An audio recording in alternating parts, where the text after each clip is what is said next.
cup, Emily. Thank you. All right, we are here. We're a few minutes behind, but that's okay because that's okay, and we said it was okay. Because life. Because life, exactly. So I am Coach Sarah with Wilderness to Wild, and this morning I have Coach Deb and Coach Emily both with me. They are on Wild's coaching team. And you know what? I'm just going to share this directly instead of just kind of slipping it in. I've been calling this Coffee and Convo for years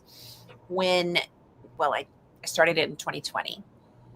And I was doing conversations just with other advocates or whatever. But specifically for this playlist, this series, Coffee and Convo, I really think we should switch it to Coffee and Clarity for the coaches. I mean, we're clarity coaches, right? Yeah. So I'll still keep doing Coffee and Convo with other authors and people that I'm just bringing on.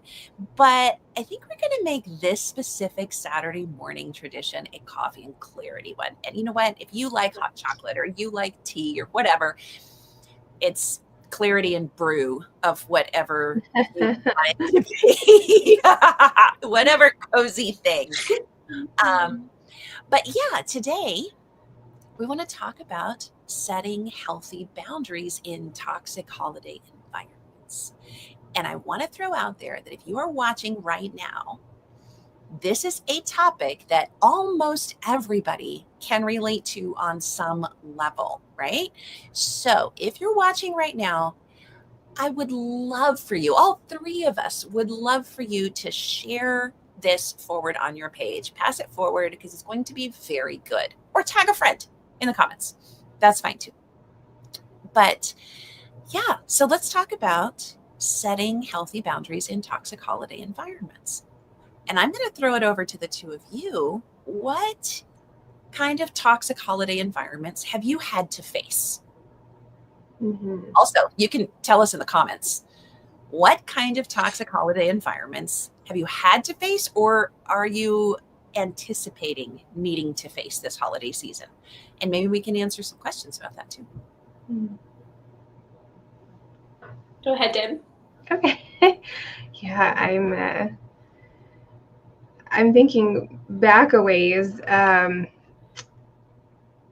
Sharing holidays with extended family that isn't always super comfortable. Knowing that you're going to get gifts that are like not at all your style, but you feel like you have to put on the happy face and act like you love it. Feeling like obligated to give something to someone that you don't feel particularly close to. Yeah, I'm being a little vague on purpose, but okay. I've experienced that where you get kind of conscripted into a full day of being in their environment, and there's just so much about it. The way that they interact with people, the way they keep their house even is just not to my standards, not comfortable. The way they interact with my kids isn't what I would like, but it feels like setting a boundary that keeps some sort of limit on that time and interaction is really difficult. In this instance, I'm thinking of it wasn't necessarily my direct family either. Gotcha. Too. So there's an extra obligation.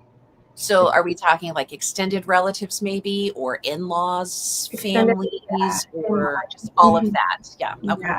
Yeah. Kind of add that extra layer of feeling obligated to go and stay for however long everybody else does. Because you don't want to be the one that stands out and says, I gotta go. Yeah. Yeah. I can think of also a dynamic that I see often is when, as a survivor family or a survivor parent, You may be dealing with impoverishment. Mm-hmm. And you don't have a lot of financial resources, but maybe the other side of the family or your own side of the family, but somewhere in your holiday obligations, there's a very materialistic consumer expectation. And if you don't effectively go into debt for, to meet these expectations, to give big gifts to everyone, then you know what? You're an outcast, or you're not doing your part, or you're letting the family down, or people get hurt. And it's like, okay, do I go into debt and then strangle myself financially? Or do I just let them be mad at me? Like, how do I deal with that? Mm-hmm. How about you, Emily? What are some of the things that you see when working with clients, or that you've experienced yourself, just observations, types of dynamics? Yeah, it's a difficult subject for sure, because it can be so personal and painful. Like, I have dealt with this myself, especially after I went very public with my own story, experiencing abuse growing up in my immediate family. When I did that, my extended family pretty much cut me off. And I knew that was likely to happen, but it was still deeply painful. Sure.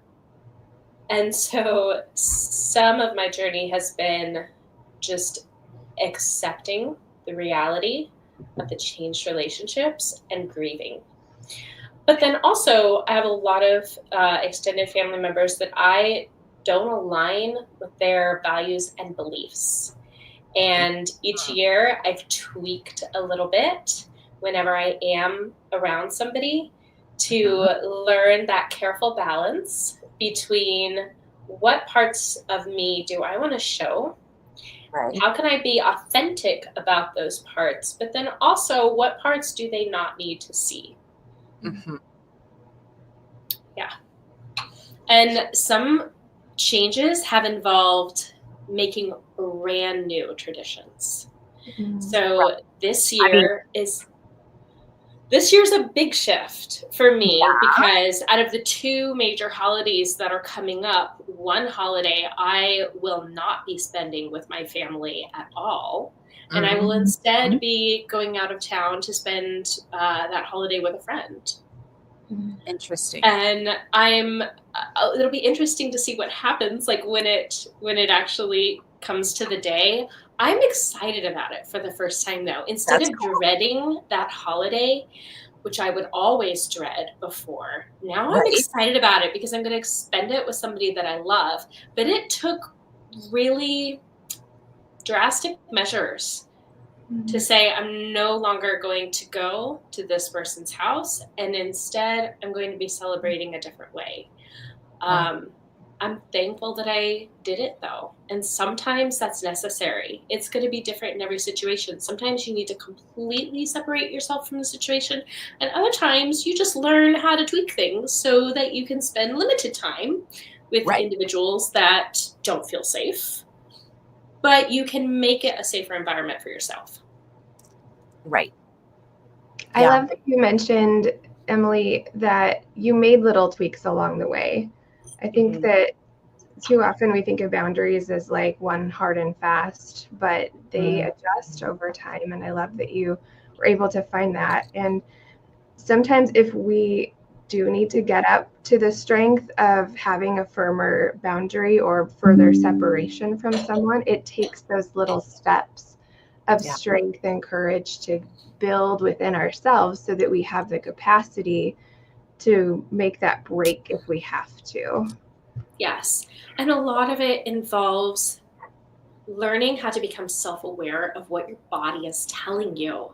Because for the last several years, for this one holiday, I was dreading it so much and it was so stressful. And every year I would try to change a few things. I would try to be more authentic. I would limit what I would say. I would speak up if I was being verbally abused. I wouldn't tolerate it. But then finally, I just realized this still is not working. I cannot find a way to be in this environment and my body not be setting off all the alarms. So I ultimately decided to honor my body and what it needed and realize I don't have to do this. I don't have to go there. I can just simply say no. Right. I say simply, it's painful, deeply painful to do.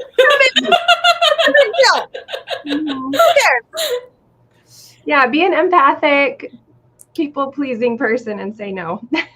It takes strong capacity to be able to do that. It is. Yeah.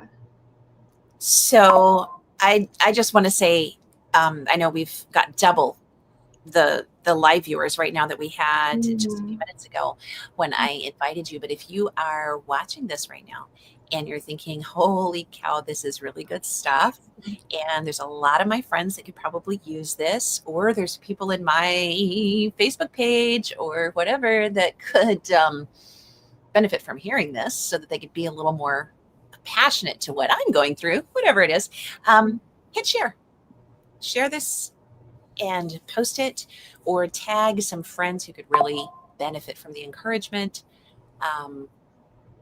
Tag them in the comments underneath so that they can see it too. And it helps the more that you interact with the comments and share and tag friends. It tells social media that this is something people want to see more of, and it pushes it out there. So let's go back to the spectrum of options, because very, very often we have, especially if you've come from a high control religious mindset,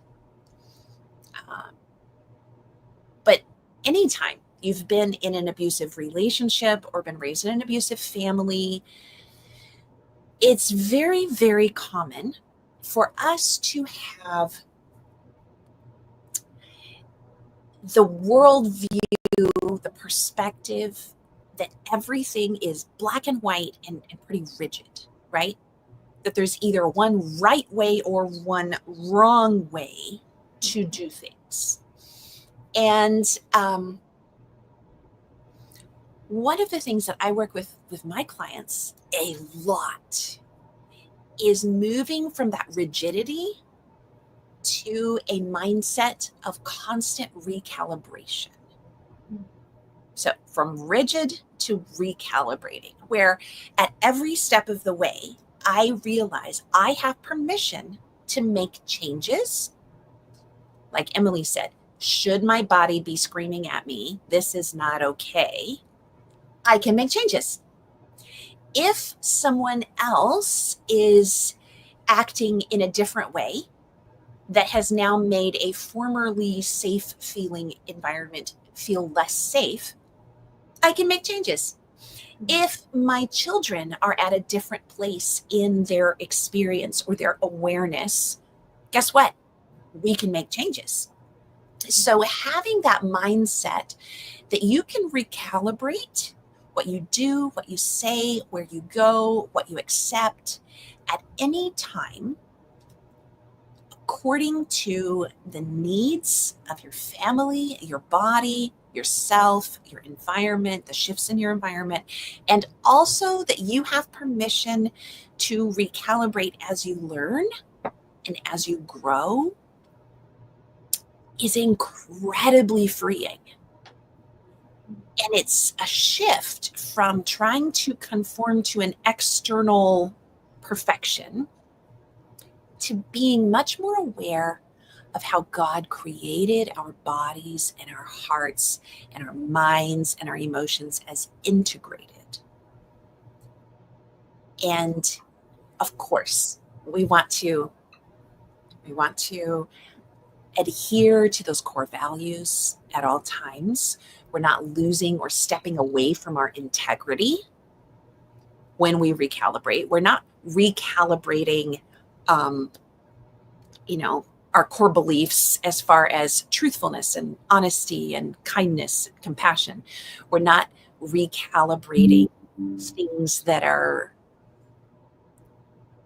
right or wrong in a sense of justice, but we can recalibrate the daily decisions that we make. And sometimes a really healthy way to put that in perspective is to look at the polar opposites. So as you go into the holidays, you could say, I'm setting boundaries this year. I'm not participating in anything at all, like cutting all ties. I'm not going to any concerts. I'm not going to any church events. I'm not doing anything with relatives. I'm not doing anything, like it's just clean sever. And occasionally that may be the right thing to do. So I'm not saying it's not, but it's an extreme approach. The other opposite extreme approach that we have is do all the things and suffer silently. Say nothing, have no boundaries, simply do whatever is expected of you. Do it with a smile. Ignore your body screaming at you, ignore your exhaustion, ignore the lack of safety for your kids. Just do everything and say nothing. Those two polar opposites are generally not healthy. There's all of this gray area in between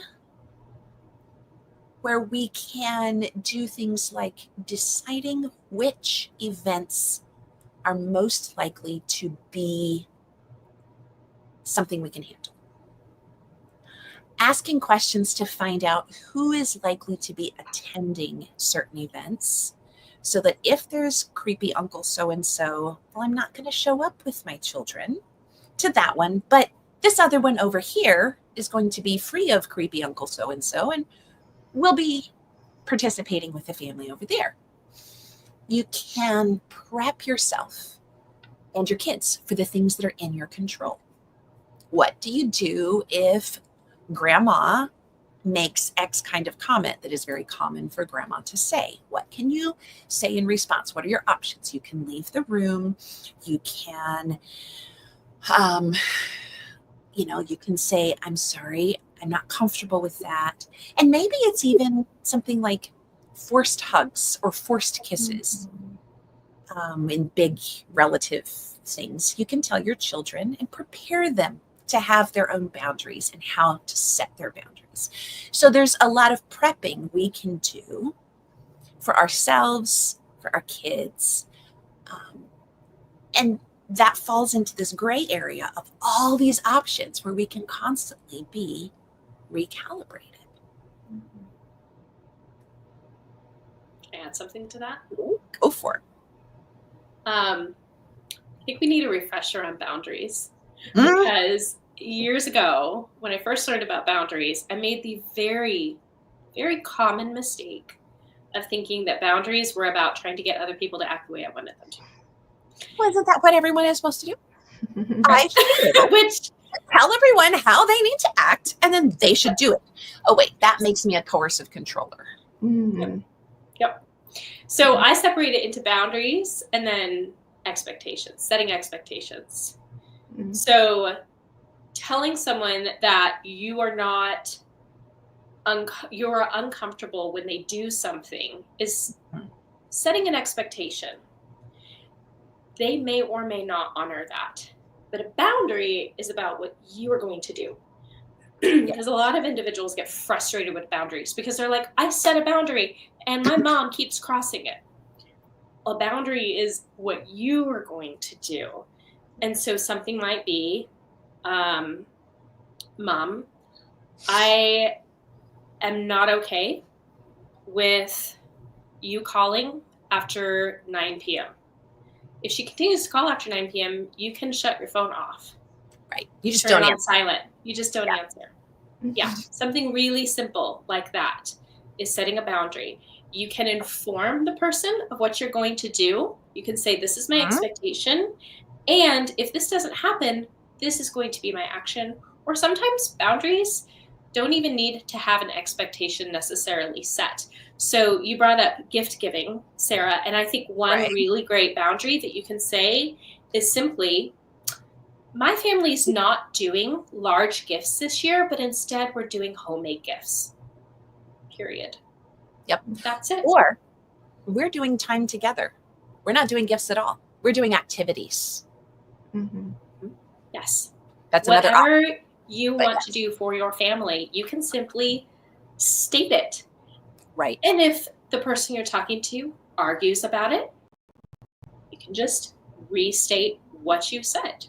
I understand that you want to do big gifts. And if you want to give me a gift like that, I will gladly accept it. But right now, this is what my family is doing this year. Yep. And hold your ground.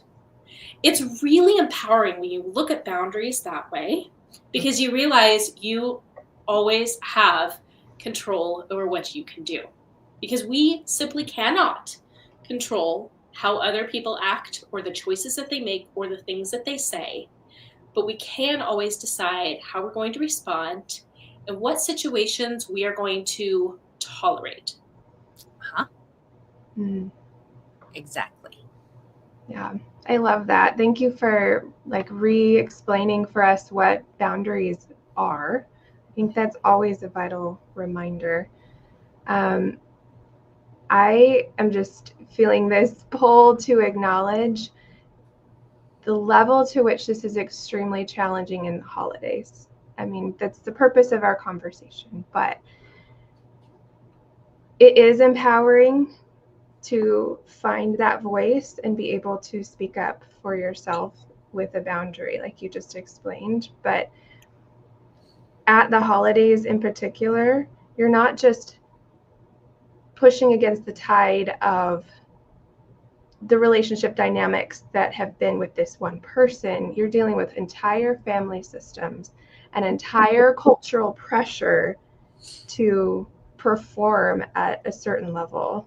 So I just want to acknowledge for all of us that it is exceptionally challenging at this time of the year. And so if you're feeling that, it's completely understandable. And I would encourage people to see any little tweak they can make as a victory. Yes. I like to think of boundaries as what I can do to protect my safety and my peace, just like you explained. So it actually has been really freeing for me to think about making limits with certain people in my life so that I can preserve as much of the relationship as I can. So I think about it from both angles. What do I need for me? But also, what is the baseline that I want out of this relationship? What's the baseline acceptable level of interaction that I can be satisfied with? Because I would like it to look like more open communication, more authenticity. I would like there to be more time spent. But based on patterns and history and attempts to go to that level that I wish and being hurt, I'm going to lower the expectation. I'm going to set a boundary that preserves the part that is good. Yes. So that I can walk away feeling like I didn't expend myself to a point of exhaustion. I didn't ignore my body and my cues, but I also now have a level of treasured memory with this person or these people. It can be the best of both worlds, but the best with what you're working with rather than the best that you can imagine. Right. I like the saying that boundaries are not so much walls, but they're gates. They're what you will allow in. Yeah. And so sometimes we also think boundaries tend to only be about cutting off relationships, but boundaries often can be about preserving relationships, even good relationships. Like, it's important to have boundaries. Like, if you're married to a healthy person, like it's important to have boundaries with your spouse because it preserves the integrity of the relationship. Yeah. Yes. And the more we are able to have that healthy autonomy, the more we are actually able to be healthy, interesting people. Mm. And Mhm. people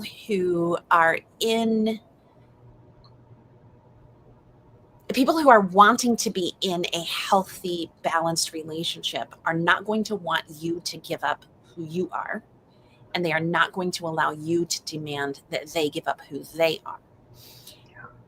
And that acts like a filter, because it means you are going to release some relationships, because who you actually are and who they actually are not compatible for close relationship.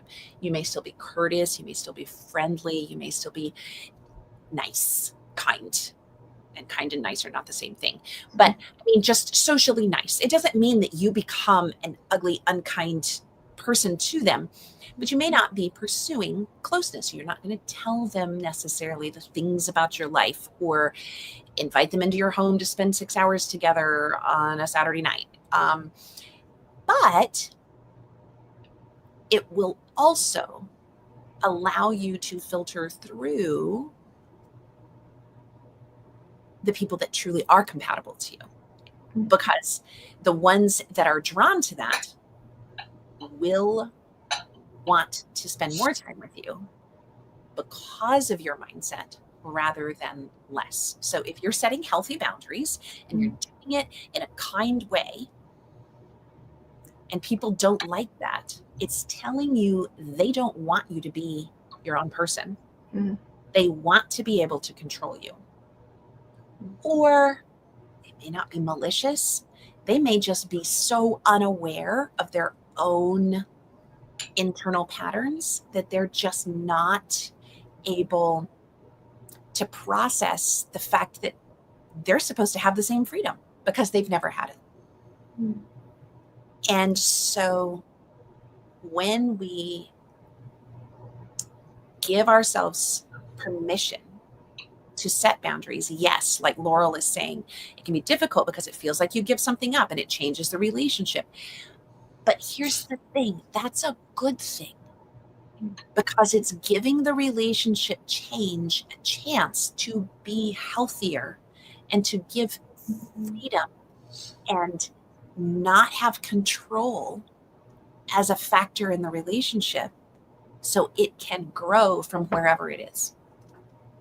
Now, for those of us who are parents, and I know that not everyone who watches these are parents, and you're thinking, okay, I'm going to apply this to my family, I'm going to apply this to my parents, I'm going to apply this to siblings or in-laws or whoever.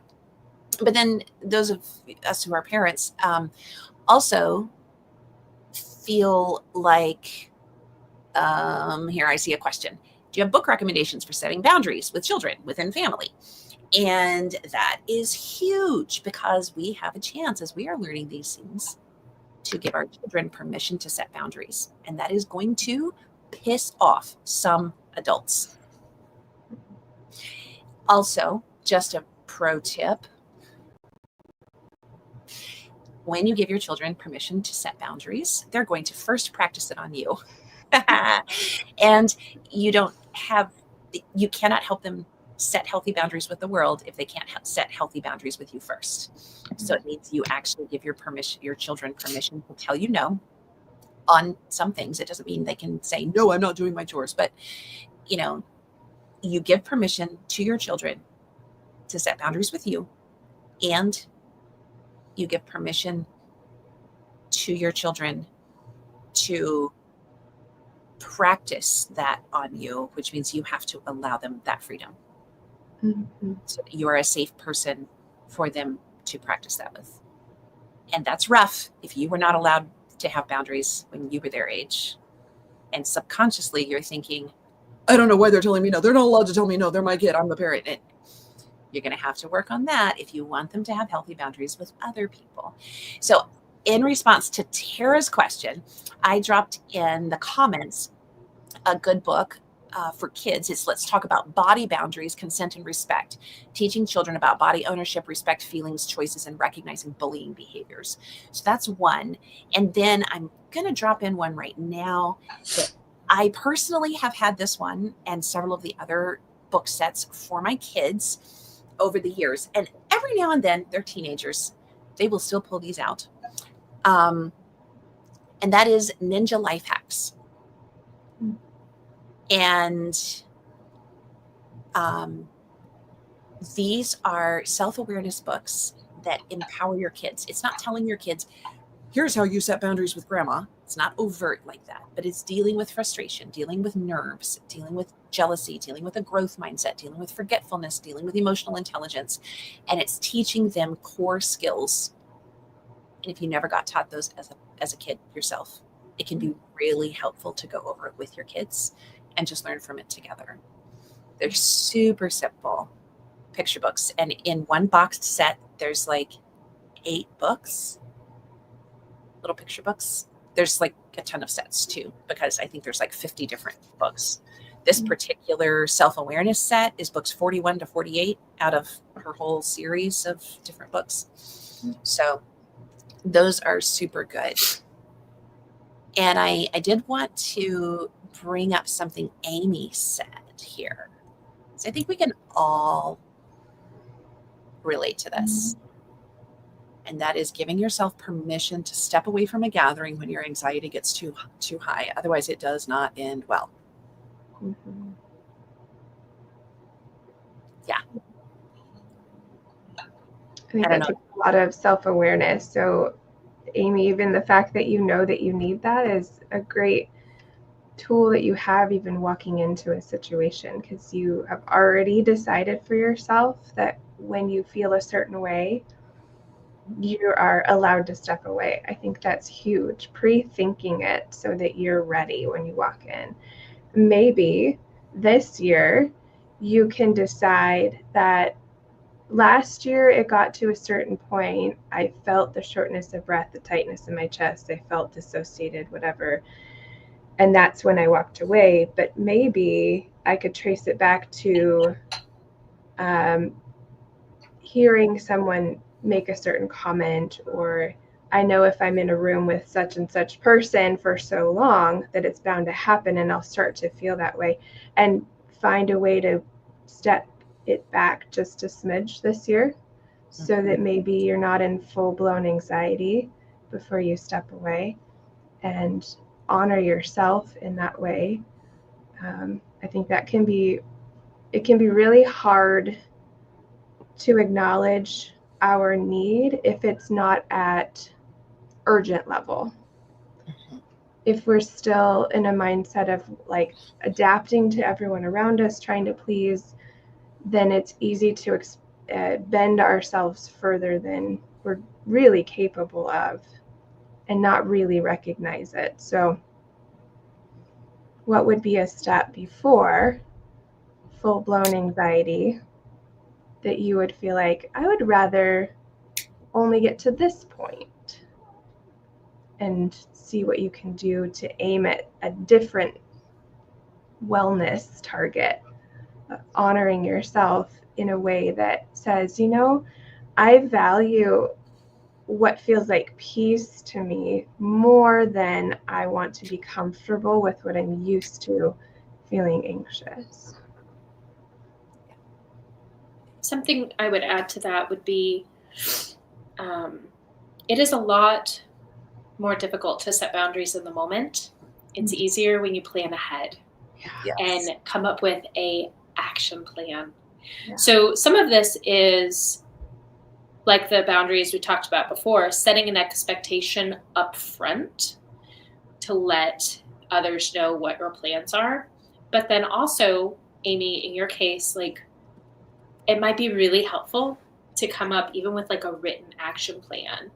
I always recommend when you're going into a potentially anxiety-producing environment to have your own transportation. Is step one. So that you can leave and you're not dependent on anybody else. You can leave on your own when you need to. But then also mapping out what that looks like. At what point are you going to be willing to leave? Or maybe you decide timeframes. I'm only going to be here for 1 hour. And then this is how I'm going to exit the situation. This is what I'm going to say. Maybe you even plan, let's say there's a holiday get-together that starts at 5 p.m.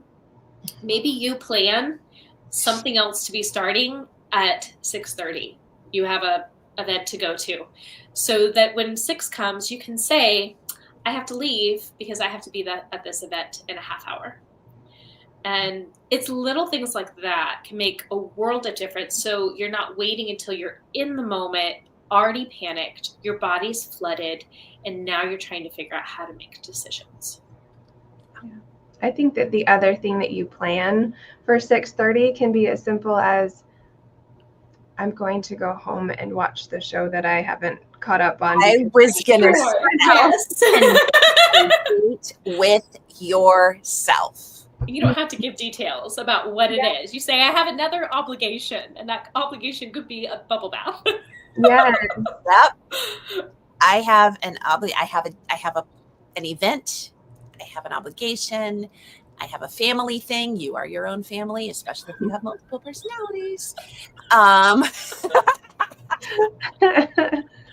You can schedule a phone call with a friend that you intend to do from a bubble bath. Yeah. I have a call I have to make. Someone needs me. Your friend needs you. Like, all of those are reasonable things. Yeah. Ooh. Oh, can I throw in another thought too? Yeah, absolutely. One thing that I walk almost all my clients through is something called Routes of Safety by therapist Jake Ernst.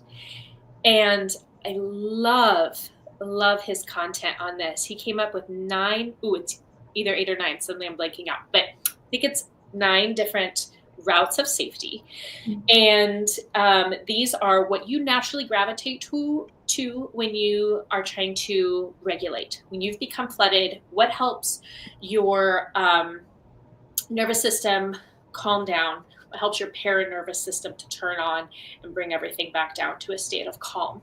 So each category is going to be very different depending on like what your needs are. So one is like a sensory category. And so that means that you naturally gravitate towards sensory things like weighted blankets or warm, fuzzy clothing or a hot bath. And that helps your nervous system to calm down. Others are common humanity, where you regulate best with another person, where you call a friend and you talk to them and you're able to just like rant to them and say what you need to say, and they're a support system, and then that helps you to calm down. Another one would be self-reflection, journaling, private alone time, so going on a walk in solitude, things like that. And so I just love Jake's materials. He has really easy stuff you can access online where you read through the different routes. You'll be able to identify pretty quickly what you tend to normally do. Most people tend to have 2 to 3 routes. And you can use that to create an action plan.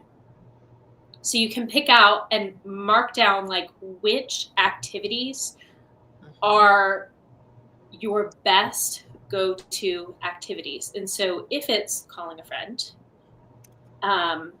set that up ahead of time and message your friend and say, okay, I'm going to family gathering on this day at this time. Can we talk a couple hours after that? Right. Set those things up. Yep. So I think this is a really good time for me to share something that is a limited opportunity. So if you're watching this after November 30th of 2024, I'm very sorry. This is a time limited thing. But we are doing a Black Friday special, and there is a maximum of 50 spots.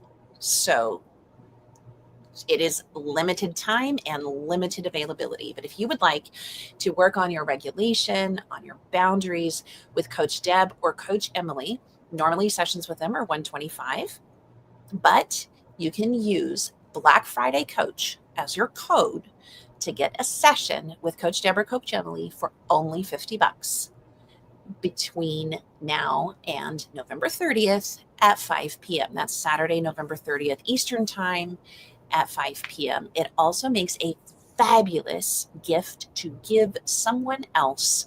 If you want a lower cost gift to give for Christmas that makes a really high impact for someone you care about might not be able to get coaching for themselves. And you can find information at wilderness2wild.com/wild-coaching for Coach Deb and Coach Emily, and they will be thrilled to work with either of you. So the code Black Friday Coach, and click on that link. I will also drop this into the comments underneath, but click on that link, choose either of them. And for the one intake session, you can grab that for just $50, and it is limited availability. So anyway, definitely wanted to share that. And I think it's a really great time to mention that. As we're talking about being aware of yourself, I wanted to kind of loop back to that, because a really great exercise, either with a coach or if you feel that you can do it on your own, that's fine too. But once you've done it for yourself, it's another really great thing to do it is with a friend or with your children. And that is reverse engineering. You kind of hinted at this, Deb. Reverse engineering your dysregulation pattern. Mm-hmm. We all feel dysregulation in different ways. And that's normal. So there's not like just one specific way that everyone starts to feel that anxiety building up. But for some of us, if you think about it, when you are in full-blown anxiety mode, is it an elephant sitting on your chest? Is it difficulty breathing? Does your throat get tight and tears behind your eyes, like just behind the veil? Is it tightness in the back of your neck, starting to get a full-blown migraine or headache?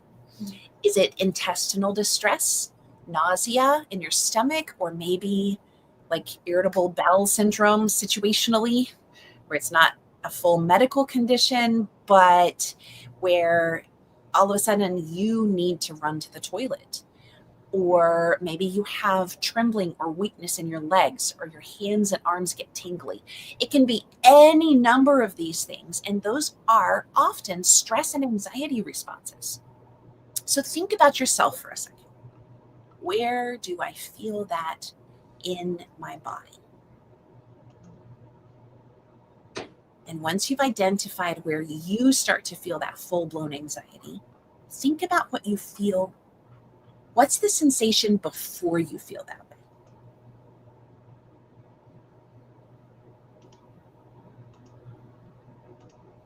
And then think back. What generally happens before you feel that way? So now we're working 3 levels back from that full-blown, I can't function. Oh my goodness. I'm either ready to cry, or I'm ready to punch something, or I'm angry, or I feel so dysregulated, or I feel sick. Whatever that is, like, what's before that? What's before that?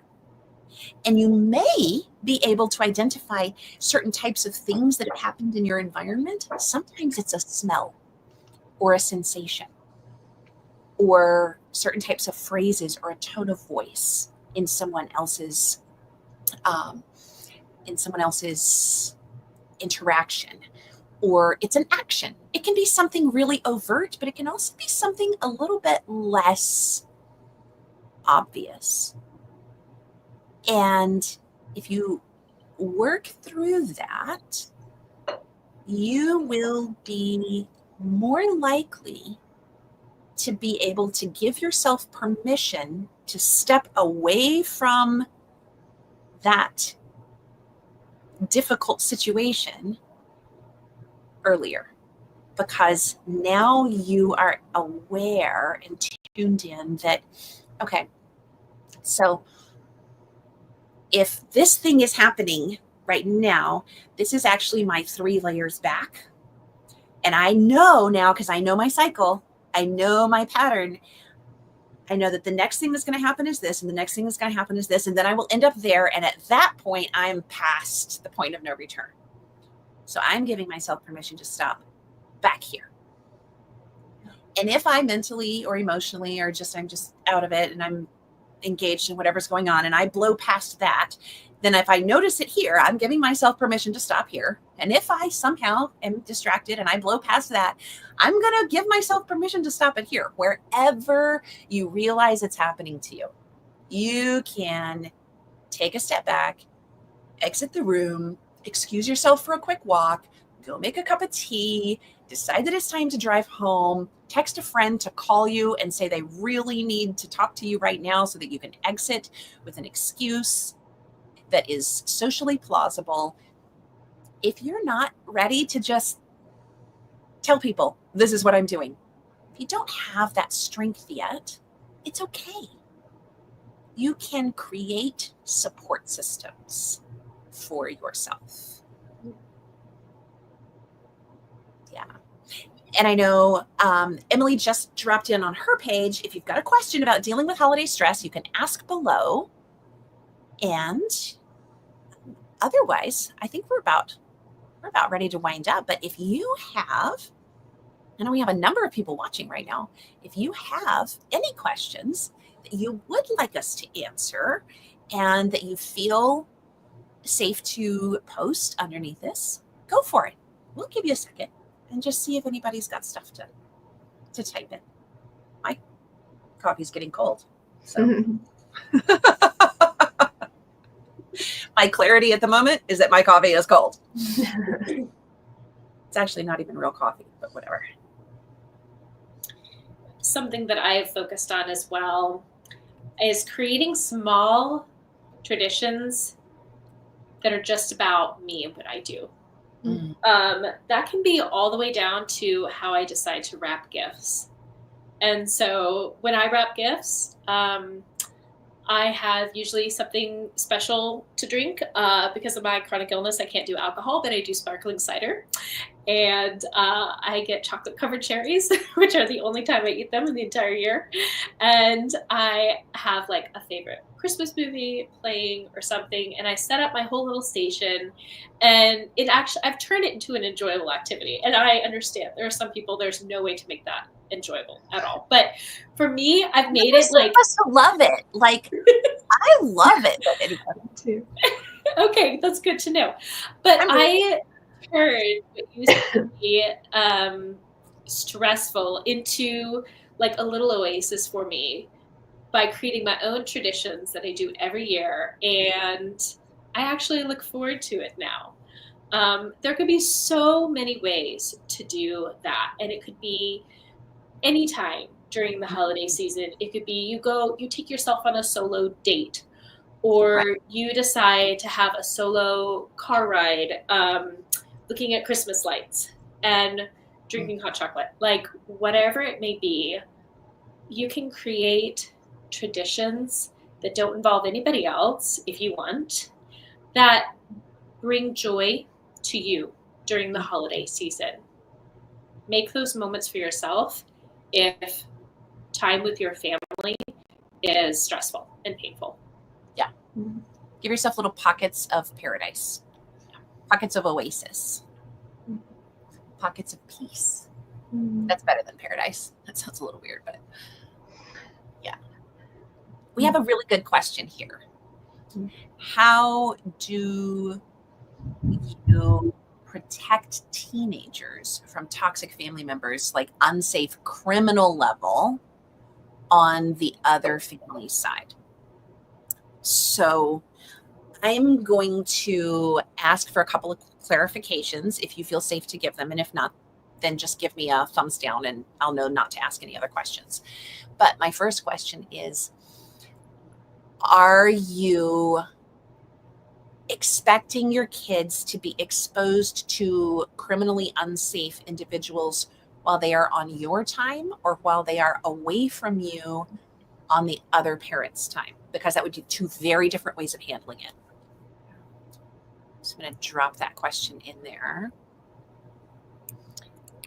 And while I'm waiting for you from that, I'm also going to drop a link to tomorrow night's workshop, just so that you guys know as you're watching, and that is how to survive the holidays without your kids.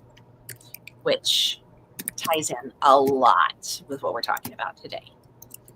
How to not spend the day crying. All right. We have a response: away from me, the other parent's time.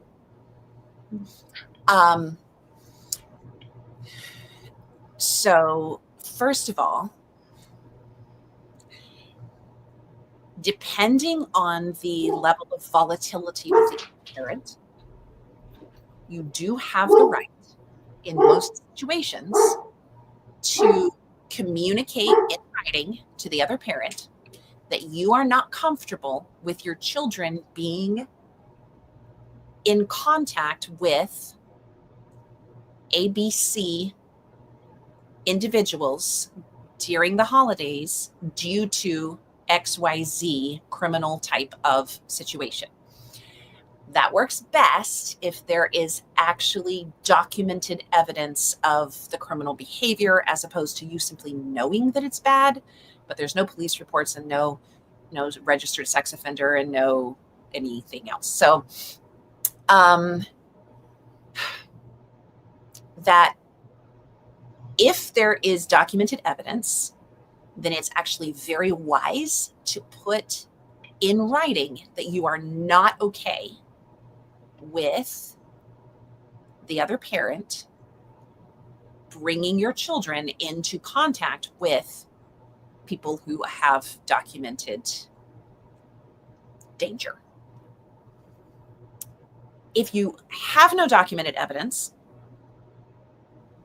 and the other parent is aware of your concerns, it is still generally often a very good idea to, in a professional HR executive kind of way, to put on record that you are not okay with your kids being exposed to individuals, these specific individuals, because of XYZ.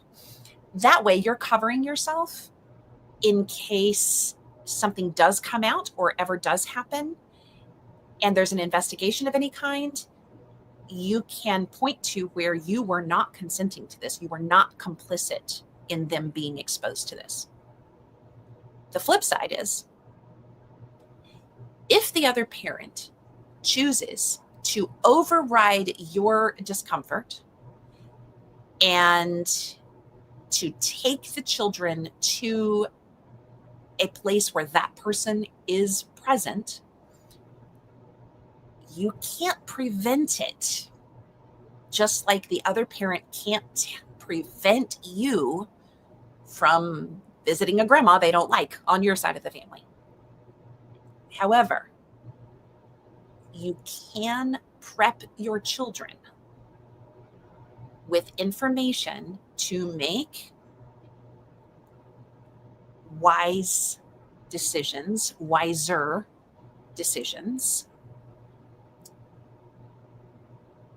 for their own safety. So if you have expressed where you stand and the other parent chooses to ignore that and expose your children to something unsafe, your next step is to make sure you have educated your children for their own safety in whatever age appropriate way is possible. And I see your follow-up comment. He's convicted of a lot of crimes outside of this country. I think that would give you plenty of foundation to put in writing. X person is, we are both aware of his criminal history, even though it's in another country. I am not okay with the children being at events where he is present. But still, if you have a coercively controlling ex who lives to violate your perspective and to do the opposite of whatever, even if you put that in writing to cover yourself and to express that, it's likely they will do the opposite anyway. And you've got to educate your kids. This is actually one of the types of things that I work with my clients on in my Freedom Navigator, which is text coaching for divorce and family court and co-parenting. So I will drop that in. It's closed right now. I don't have any open spaces right now, but it will be opening again in December for a handful, just a few new text coaching clients. And I can drop that information in the chat, Lorena, so that you can follow up with that.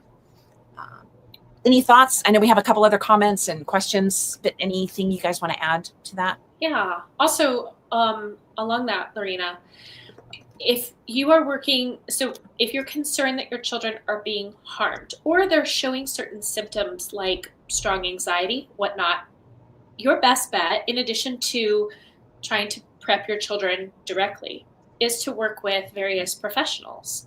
So, for instance, if you have an active custody case, you can bring your concerns to your attorney.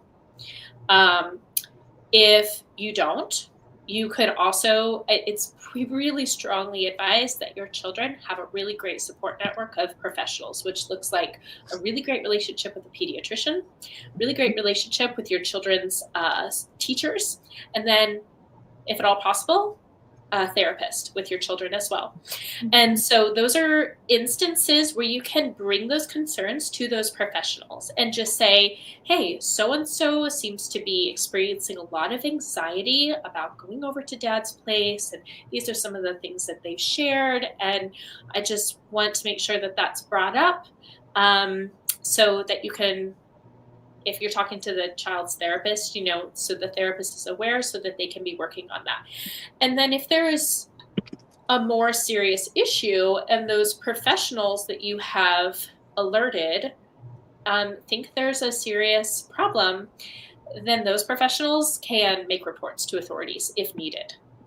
Mm-hmm.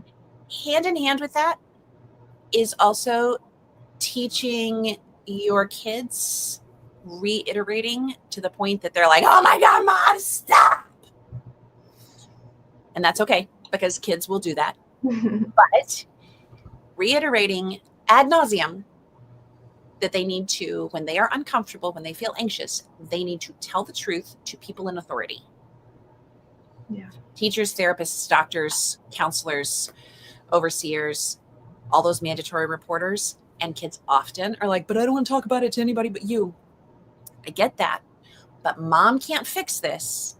And your best bet for help is to tell the truth, tell as much of the truth as possible, and talk a lot to other people, people in power, people who have authority.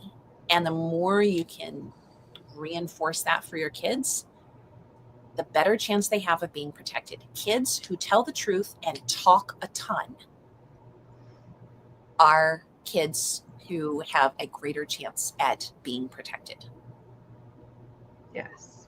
I also think it helps protect you as mom from any accusation from the dad's side that you're alienating the kids because you're telling them this or that, or if the kids aren't comfortable expressing their own feelings directly to dad, if you've got all of those professionals involved and everything is on record with the pediatrician, with the therapist, then it covers you as mom too. If there ever is an accusation later, you can say, look, I pointed my kids to these professionals and they were able to express themselves, and they've said why they did not feel comfortable telling dad. Yep. Again, the more they talk to the more people, the better. Secrets are emotional, psychological suicide in situations like this. So, yeah. All right, next question. I'm struggling with how to help my 9-year-old daughter with her anxiety. She gets anxious about lots of things, and I want to help her know when she is safe and when she needs to say no. When your children are struggling themselves, you are their advocate. Mm-hmm. So in addition to slowly teaching your children those skills, like your first job is to advocate for them when they don't have a voice or feel like they can't use their voice. Mm-hmm. I'm curious what she might need to say no to. Is it another adult and that's why she's anxious, or is it being projected out to everywhere, friends, teachers? I have a very big feeling daughter, And we've had to navigate some of this too, trying to help her when she's anxious, identify what is happening in the moment versus pulling everything in the world into that anxious moment and like globalizing it to everything in life. So primarily, for me at least, we've worked on some co-regulating, giving her big hugs, doing some breathing, sometimes giving her space and then coming back again, because I get saturated with that high level of emotion that just keeps going. But getting to a place of calm so that we can talk about what the actual issue is and who she can talk to. If it's an issue with a kid at school, why don't you feel like you can talk to the teacher? And I've been told the same thing you guys just mentioned, like, oh, but mom, you're the only one I can talk to. Like, okay, but I'm not there. I'm not seeing it happen, and your teacher cares about you. And if you don't feel comfortable with your teacher in this moment, you know you have this administrator, you've got this school counselor. If you want, I can set up a meeting for you. And this is all, I know, assuming that we're talking about school level things. If we're talking about saying no to a toxic adult, that's maybe another discussion to have. And back to Emily's point, it would mean as mom, you are intervening primarily. And I'm specifically thinking about, let's say you're at a family gathering and your 4-year-old does not like hugs. At that family gathering, as your extended family is trying to go in for a hug, that's when you can speak out for your children. But like we talked about earlier, there are other situations where you're not able to do that, and your kids are going to be, their best bet is going to be talking to trusted professionals. But it kind of depends on each situation.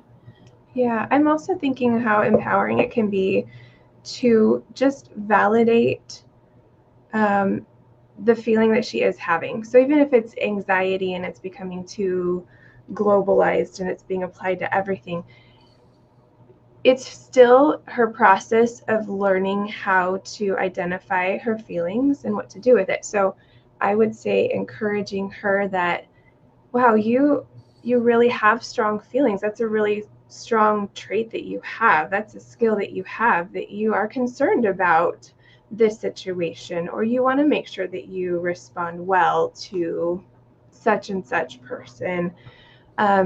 That's a really good thing. I want to make sure that you can do that with as much strength and power as you can.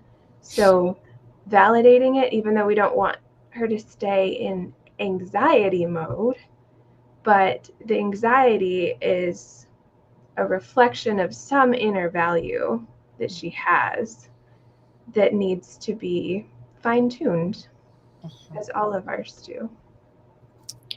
We can accidentally gaslight our children by telling them it's no big deal, you're fine, it's okay. Like it's so much better to approach it with empathy, but then also pair truth with empathy. And curiosity. Yes.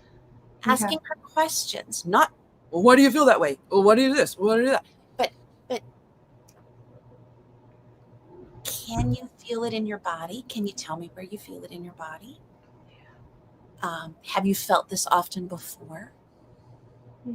Where are you usually when you feel this way? Not grilling her, but guiding her to a deeper awareness of herself. And I remember when my now taller than me teenagers were littler, and in that 7, 8, 9, 10-year-old stage. And both of them went through cycles of time where they were super attached to me and went through crippling anxiety whenever we were separated. And part of that is a developmental phase that is normal. Yeah. Part of that is responses to trauma and that uncertainty, the unknown possibilities she may face, her own sense of inadequacy to handle things and wanting you to be around to help her handle them. Part of it is maybe her personality.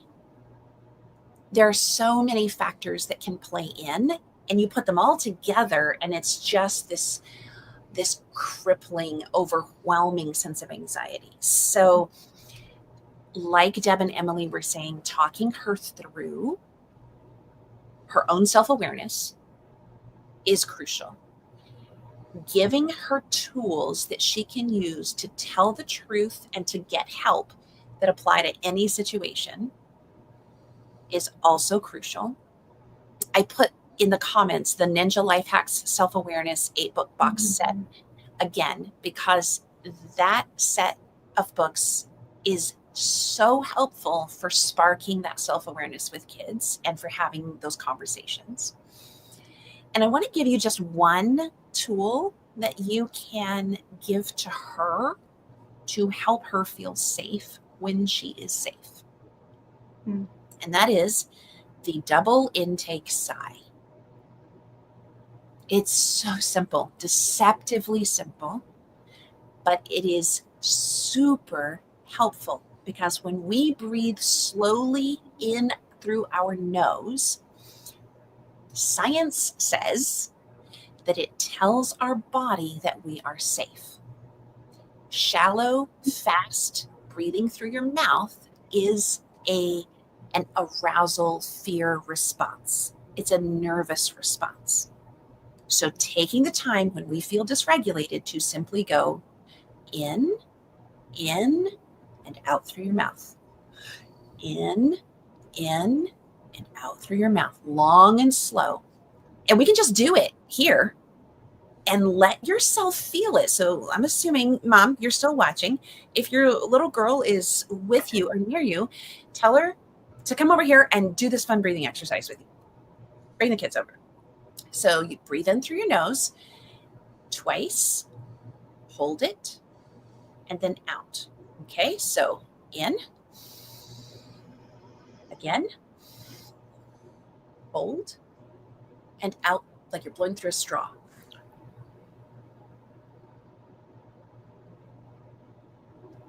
And as you're breathing out, I want you to mentally put your mind in your hips and your booty and let it feel like your booty is melting like butter onto your seat. Okay? I know. Kids start giggling when I start describing your booty melting like butter. But let's do it again. Do it a couple more times, okay? Do it with me. In again. Hold. Out through a straw.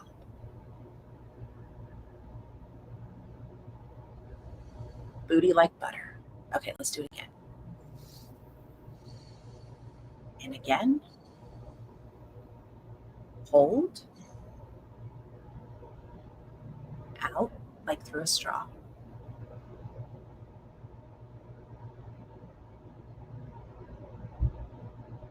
And let your hips just melt. Grown up or kiddo, do you feel better? Do you feel calmer? I do. And I wasn't even stressed out, but I feel more relaxed. Feels good. I have a couple more quick thoughts. I think Yeah. Once you can get yourself and your daughter to this place or as close to it as possible before a separation, I think it's really important to, as the mama, to empathize, regulate, and then be confident in the separation. If we have a sense of our own anxiety or we feed off of that from our kids, then it just becomes this back and forth snowball effect. Mm-hmm. So as much as possible, get to your own place of confidence and portraying that you're going to be okay, I'm going to be okay, we're going to do everything we can to get back together at this time.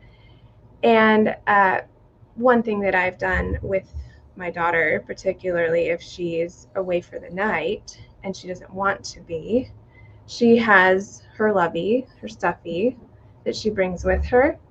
And I'll tell her, I'm going to send it as much love as I can. I'm sending hugs to it right now. And so Lovey is full of love for you. So whenever you need to feel me, you can squeeze that. Yeah. I'm always thinking of you and I'm always sending more. I want to balance that with, if there's actual danger, don't promise that it's going to be okay. Good point. Yeah. If your child is going into a reasonably safe situation and they are dealing with anxiety, and you can reasonably reassure them that they are going to be okay, then absolutely. I'm not disagreeing with what you said, Deb, but in the caveat that if you are forced to send your child into a place where they may well not be okay, don't tell them they will be, because they know you're lying. Yeah. And it makes everything else you say feel fake, if that's the situation. Yeah. So tell them, instead of telling them they will be okay or telling them they can handle it, because they may not be able to, tell them that you will be there for them when they get back. Mm, I like that. Tell them that you are praying for them while they're gone. Tell them that you love them more than anything else in the world. Tell them other reassuring things, but not just that they'll be okay. Yeah. And sometimes, depending on your kids' personalities, they may want to take something with them that belongs to you. When my son was little,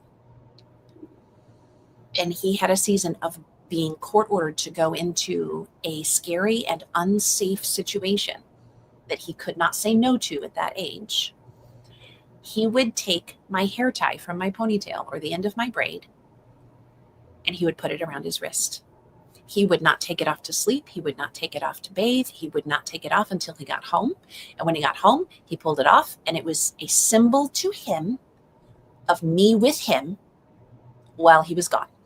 Mm-hmm. There was a season where I had made my kids necklaces, and it had stamped on the little bronze bar, always, and on the other side, never. And I had a little routine with them where I would say, always loves you, like mommy always loves you. And they would say, never leaves you, like mommy never leaves you. Mm-hmm. And then I would say, always loves you, and they would say never leaves you. And then they would say always loves you, and I would say never leaves you. It was kind of like this back and forth. And they would say it sometimes when we were going to sleep at night. They would say it when we were getting ready to go somewhere in the car. It wasn't only tied to separation. It was just a thing we did, Mm-hmm. reassuring, even though they'd had a lot of fractured environment, that to the best of my ability, I was never going to leave them. We were a unit, and there was cohesiveness and safety in that unit, even if we were together or apart. And so we would say that, and they would wear their little necklaces that said always never. And there was a season where they didn't take those off for a year. Home with me or gone, it didn't matter. They would not remove them. And I respected that. Strings on the necklace got a little grody after a while, but you know what? Who cares? Mm-hmm. Go ahead. A few things I've shared with moms would be sending your child with a t-shirt that you've worn so that they have your smell. They can even use that t-shirt as a pillowcase, and then they can sleep on it and can have your scent. Mm-hmm. And just coming up with a regulation plan with your child too. So safe activities that they can do while they're away, such as like maybe they love reading and having books that they really, really enjoy, or a routine where they get a new book every time they go away from the library. Like you get a stack of books that you're borrowing. Something to where if they are stressed over at your ex's house and they recognize that they're feeling anxious, that possibly they can take some time alone and read their book. Or maybe it's some other form of activity, coloring or an iPad or something that they can do that helps with their anxiety when they're away. Also, sometimes it's possible to schedule in a phone call each day, depending on what your parenting plan is, giving your child their own cell phone that doesn't have internet access, but that they can have so that they can always call you. A great cell phone option for that. Keep going. Yeah, there are real simple ones that are safe for kids, so that way they always have access. They don't have to depend on another grown-up to make the phone call, but they can call themselves. Sarah shared a really great breathing technique. I've used other techniques as well, other breathing exercises. There's so many different ones. Another one that's really good is butterfly tapping. And if you've ever heard of EMDR therapy, which is eye movement desensitization therapy, sorry, somebody knocked on the door. My dog's barking. Sorry. EMDR works by getting your right and left brain to sync together when you are reprocessing memories, and it can help. But you can hack ways of right and left brain by doing butterfly tapping, where you cross your hands over and you just very slowly, simply tap back and forth. Try to breathe as well. And that can be an instantly calming activity. And then the last thing is I recommend coming up with a routine that you can do with your child when they come back to you. Yes. So those first few hours, sometimes they might just be dumping a lot because they've had a lot of pent up emotions that they didn't feel safe sharing. A lot of times when they get back to your place, they actually feel safe. And so you might see some very dysregulated behavior and think like, why in the heck don't they behave whenever they come back to me? It's because they feel safe enough to you, around you, to fall apart a little bit. So creating that space, having a routine of what you do in those first few hours that are super, super chill, just kind of give their body a few hours without a lot of expectations to just come back down before you like dump, like, okay, you're back home. So now we're going to do homework and we're going to do this and we're going to do that. That might just be too much. They might need a couple hours to chill first and have a regular routine where they expect, oh, this is what happens every time I come home. That provides that routine that can give safety. Yeah. I noticed a comment from Shane that the sensory explanation seemed a little bit limited when it came to self-regulation. Could you expand on that? And I just wanted to point out, Emily, that you dropped on your page on Thriving Forward, you dropped a full PDF on the routes of safety with a link to that. That's completely free. So if anyone else had that similar kind of desire, that's on Emily's Thriving Forward page. And I dropped it on your page too, Sarah. And you dropped it on my page too. Awesome. Okay, so it's in the comments underneath. And Deb, if you want to share that over to your page too. Let's see if we've got anything else. I think that kind of wraps it up. And this has been our longest one yet. But then we covered two topics. We covered setting boundaries for the holidays, and then we morphed into anxiety and separation anxiety. So I may chop this up later a little bit, or I may just leave it like it is and change the description. Don't forget Black Friday sale. If you want to talk more in depth about your particular situation, now is the time to grab your first session. And you can get a first session for just $50, or you can, hold on, I'm going to find that back up here and put this up. There we go. at wilderness2wild.com/wild-coaching. You can see the intake links and use between now and November 30th, Saturday at 5 p.m. Use the code Black Friday Coach to get your intake session instead of $125 to get it $75 off. So perfect for giving a gift to someone else, perfect for grabbing one for yourself, and then you can get a discounted package after that if you want to keep going. And it is also limited availability. There are only 50 spaces for that. So you can work with Coach Emily or Coach Deb and or send someone their way. And if you have a question about how to give it as a gift to someone else, just drop me a message on the Facebook page and I will let you know exactly how to do that. It's super easy, but you would need to sign up for it using their email address so that the information on it goes to the friend you are giving it to. And I can walk you through that if you have any questions. Also, tomorrow, I have a one-time workshop on how to survive the holidays without your kids. If your kids have to be away and you're going to be alone, maybe for the first time this holiday season, how to get through that, tips and hacks for getting through that. And you can grab that workshop right underneath. The last thing that I'm going to just drop in here, and that is my Freedom Navigator. I didn't have this one ready, which is personalized. How do I spell personalized? My fingers aren't working. Text coaching for divorce and custody,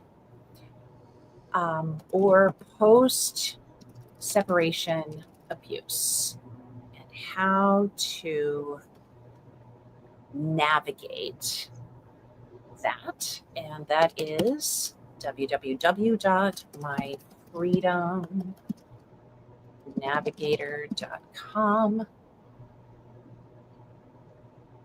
And now I can put it up there as I narrated my own typing. Any last thoughts, anybody? It's been a really good discussion. Thank you for everyone who contributed comments and questions. I really enjoy that. I love being able to connect with people, and same. Appreciate y'all being here. Yep. And we had a really great live audience this time too. Yeah. Live turnout. So, all right, guys, I will see you next Saturday that we do this. I'm not sure if we're doing it next Saturday, given that it's the Saturday after the American Thanksgiving holiday, but we will be doing it again probably the Saturday after, the first Saturday in December.